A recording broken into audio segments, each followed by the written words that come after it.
We now turn to the southern border, where agents say they're seeing an influx of migrants from Turkey.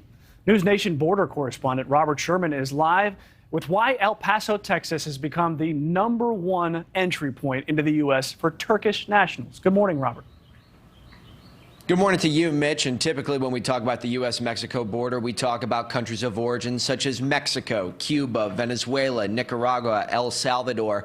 What a lot of people don't realize is that at the southern border, agents are starting to see people from all across the globe.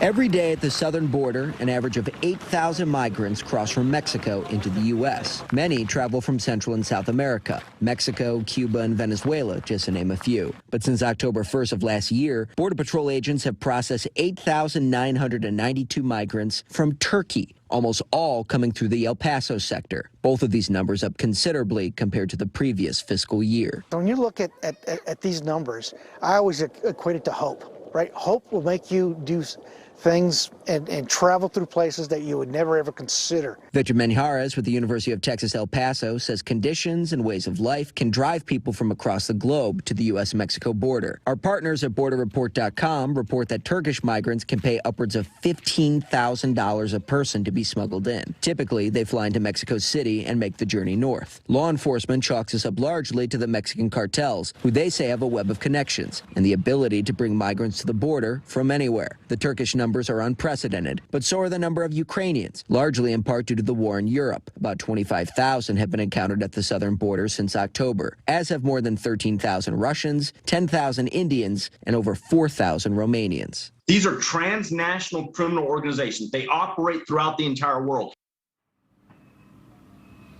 And over the last 3 months, we've seen record migrant encounter number after record migrant encounter number. We are expecting new data to come out from Customs and Border Protection in the next couple of days. Thank you for watching. Go to newsnationnow.com to find NewsNation on your television provider. And don't forget to click the red subscribe button below to get more of NewsNation's fact-driven, unbiased coverage.